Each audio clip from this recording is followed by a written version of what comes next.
Dans cet épisode 4 de notre aventure visuelle, nous allons nous intéresser à 3 navires qui ont chacun leur rôle dans l'univers du commerce international maritime.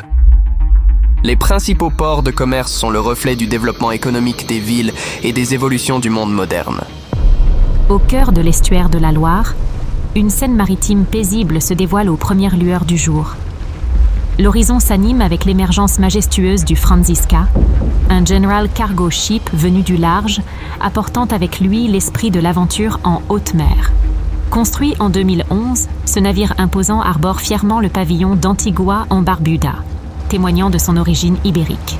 Le Franziska, par sa conception robuste, s'étend sur 145 mètres de long et 18 mètres de large, prêt à défier les vagues avec une assurance indomptable. Le port d'attache de ce géant des mers est St. John's, où il hisse avec élégance le pavillon distinctif d'Antigua-Barbuda, ajoutant une touche de couleur à l'estuaire. Le Franziska prend place dans cette aventure visuelle. Il incarne l'alliance parfaite entre puissance navale, sophistication technique et l'essence même de la navigation en eau internationale. Voilà la présentation du premier navire de cet épisode 4, alors que le second arrive de l'horizon. Le second se profile. Au lever du jour sur l'estuaire de la Loire, la majestueuse Couronée 4, tel un gardien vigilant, se dresse contre l'horizon marin. Son rôle crucial dépasse le simple guidage des navires.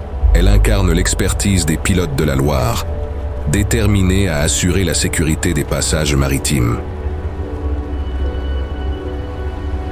À bord de la Couronée 4, les pilotes de la Loire dévoilent une expertise sans égale. Leur connaissance approfondie des courants, des marées et des particularités locales permettent un guidage sûr, même dans les conditions les plus exigeantes. Positionnée stratégiquement en permanence dans l'estuaire, la Couronée 4 sert de base avancée essentielle. De là, les pilotes prennent en charge les navires, entrant ou sortant de la Loire, garantissant la sécurité des passages maritimes et évitant les écueils potentiels. Bien plus qu'une silhouette imposante, elle se présente comme un rempart de sécurité.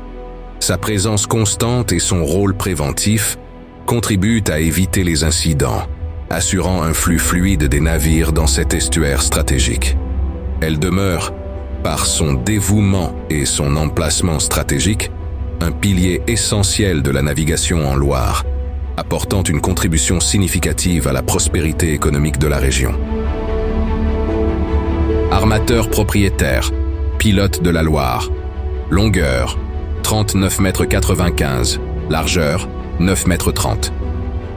En été 2020, elle a bénéficié d'une modernisation majeure avec une instrumentation complète. Les spécificités techniques de la Couronée 4 comprennent une coque optimisée pour la stabilité, des systèmes de communication avancés et des dispositifs de surveillance météorologique. Ces caractéristiques assurent une navigation précise et sécurisée, renforçant ainsi son rôle essentiel en tant que bateau pilote dans l'estuaire de la Loire. Les vedettes d'appui de la station de la Loire, utilisées par les pilotes en complément de la Couronée 4, sont des embarcations essentielles pour le guidage des navires dans l'estuaire de la Loire. Ces vedettes sont fabriquées en aluminium, un matériau léger et résistant, assurant une maniabilité optimale dans les conditions changeantes de l'estuaire. Elles ont une longueur de 6,50 m, offrant une taille idéale pour manœuvrer dans les zones parfois étroites de l'estuaire. Leur agilité permet un guidage précis des navires de commerce, adapté aux mouvements spécifiques de la région.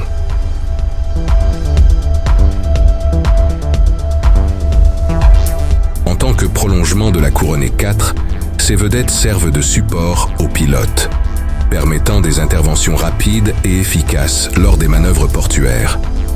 Elles agissent en synergie avec le bateau pilote pour garantir un passage sécurisé des navires.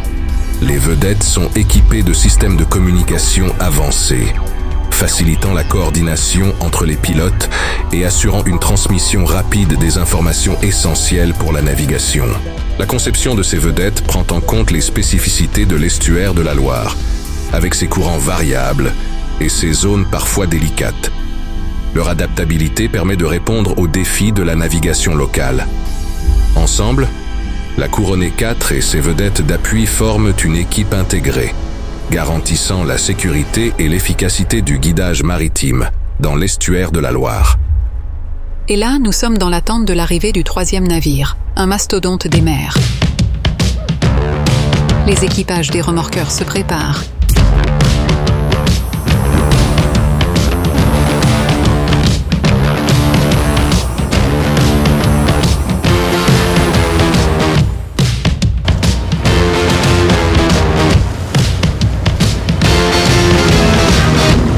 Tout le monde est à son poste.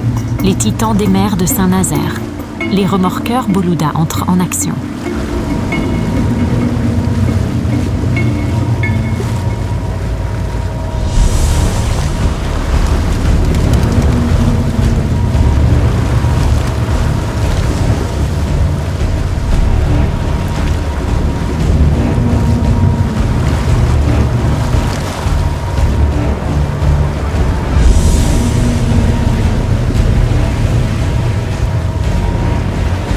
Le majestueux porte-conteneur Rossini glisse avec grâce sur les eaux atlantiques, symbolisant l'essence même du commerce mondial.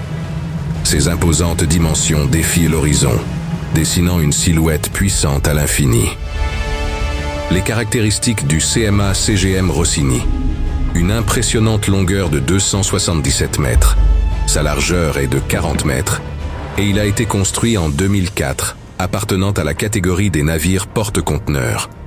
Poids total, la jauge brute du porte-conteneur atteint une imposante masse de 65 730 tonnes. À bord, une cargaison diversifiée témoigne des échanges internationaux, représentant la richesse des marchandises provenant des 4 coins du globe. Les conteneurs, semblables à des colis d'un monde connecté, reposent en équilibre parfait, prêts à révéler leur précieux contenu dès que les portes métalliques s'ouvriront.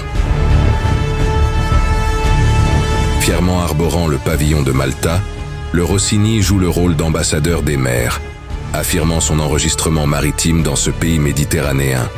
Après avoir récemment traversé le grand port maritime du Havre, il entame son périple dans l'estuaire de la Loire, anticipant avec excitation son arrivée imminente au port de Montoire de Bretagne. Chaque vague fendue, chaque kilomètre parcouru, raconte l'histoire dynamique du commerce maritime. Le Rossini, en accostant bientôt au port de Montoire de Bretagne et venant du Havre, écrit une nouvelle page de cette épopée, laissant derrière lui le sillage de son passage. Restez bien connectés car l'épisode 5 de cette aventure visuelle est en préparation. Alors à bientôt, soit sur Facebook, YouTube, Instagram ou encore LinkedIn.